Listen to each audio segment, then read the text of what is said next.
வணக்கம் மாணவர்களே. இந்த வீடியோல 9ஆம் வகுப்பு கணிதம் அலகு 3 இயற்கணிதம் இதுல எடுத்துக்காட்டு 3ல் 53 பார்க்க போறோம். என்ன கொடுத்திருக்காங்க பாருங்க. குறுக்கு பெருக்கல் முறையை பயன்படுத்தி தீர்க்க. இந்த ரெண்டு சமன்பாடுகளையும் குறுக்கு பெருக்கல் முறையை பயன்படுத்தி தீர்த்து நம்ம x மற்றும் y இன் மதிப்புகளை கண்டுபிடிக்கணும். கண்டுபிடிக்கலாமா? குறுக்கு பெருக்கல் முறையில இந்த மாறிலினா இடது பக்கம் நம்ம கொண்டு வந்தோம். முதல்ல கொண்டு வந்து எழுதுங்க. 3x + 5y -21 = 0. வலது பக்கம் எதுவுமே இருக்காது. இது இடது வந்தா மைனஸா மாறிடும். இது முதல் சமன்பாடு. சரியா? அடுத்த ரெண்டாவது சமன்பாடு பாருங்க. -7x -6y. இது -49. இடது கொண்டு வாங்க. +49 மாறும். அங்க எதுவுமே இருக்காது. அதனால 0. இதுக்கு அடுத்தது பாருங்க. எப்படி எழுதணும்னா x y அதாவது 1 போடுங்க. ஏன்னா பெருக்கல் மாறிலி. 1 கொண்டு எதை பெருக்கினாலும் மதிப்பு மாறாது. அதனால 1 நம்ம அங்க எடுத்துக்கிறோம். இப்ப பாருங்க. இந்த எக்ஸுக்கு கீழே என்ன வரணும்னா எக்ஸை தவிர ஒய்யோட கெழுக்கள் வரணும். ஒய்யோட கெழு என்னது? 5. இங்க -6. ஒய்யோட கெழு 5, ஒய்யோட கெழு -. அதுக்கு அடுத்து மாறிலி உறுப்பு பாருங்க. -21 இங்க 49. இப்ப பாருங்க. அதுக்கு அடுத்து பாருங்க ஒய். ஒய்க்கு கீழே என்னென்ன வரணும்னா மாறிலி எக்ஸ் வரும். மாறிலி எழுதிட்டா இப்ப எக்ஸ் எழுதணும். பாருங்க எக்ஸ் என்ன இருக்கு?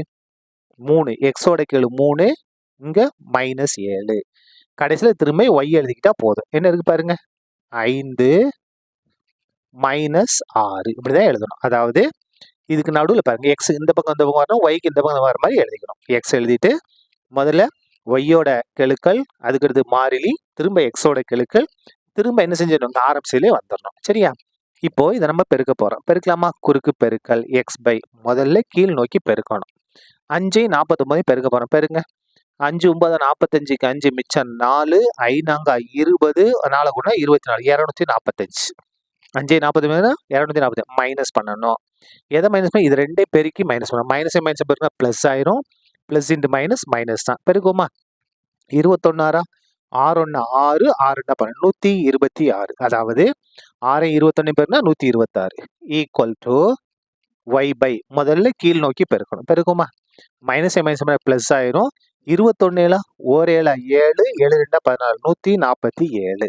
சரியா? 21 7 பெருக்குனா 147 மைனஸ் பண்ணணும். எதை பெருக்கி? இது ரெண்டே பெருக்கி. பெருக்குமா? 49 3 பெருக்குனா என்ன வரும்? 3 27க்கு 7 மிச்சம் 2 4 12 2 கூட்டினா 147. சரியா? ஈக்குவல் டு இப்போ வாங்க 1/. இந்த 1/. போட்டுக்கிட்டு முதல்ல கீழ் நோக்கி பெருக்குங்க. பிளஸ் மைனஸ் பண்ணா மைனஸ் 3 18. இங்க மைனஸை போடணும். இது ரெண்டும் பெருக்க போறோம். பிளஸ் மைனஸ் பண்ணா மைனஸ் 7 5 35. என்ன 35? -35. இங்க ஒரு மைனஸ் இருக்கு. அப்ப என்ன மாறிடும்? +35 மாறிவிடும். சரியா? இப்ப பாருங்க. இது சுருக்கிடுவோமா? x/.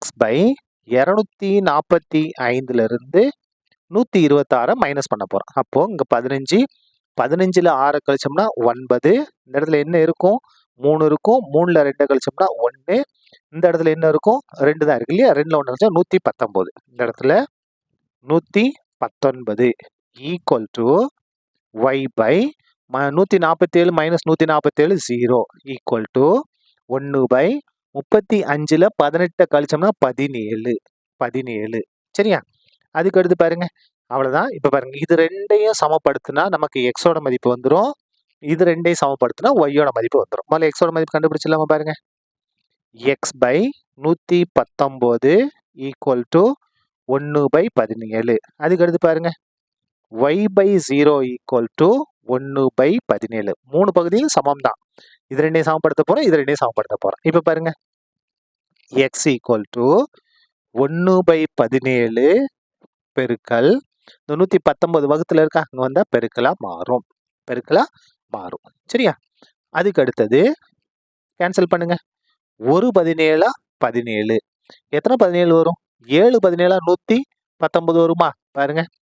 7ஐயும் 17ஐயும் பெருக்குங்க. 17 7 பெருங்க என்ன வரும் பாருங்க. 7 7 49 9 மிச்சம் 4 1 7 7 7 4 11. அப்போ 111 17 கொண்டு வகுத்தா என்ன வந்துடும்? 7 வந்துடும். இந்த இடத்துல பாருங்க 0 10 போட்டிருக்கோம் பாருங்க 0. சரியா?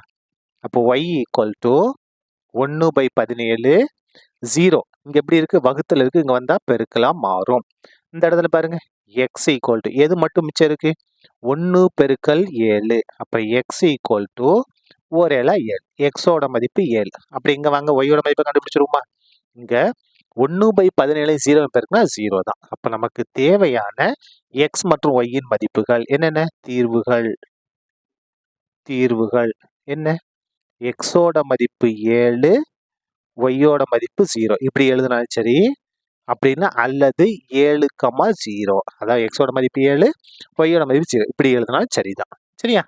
அவ்வளவுதான். இந்த கணக்கு முடிந்தது. நன்றி.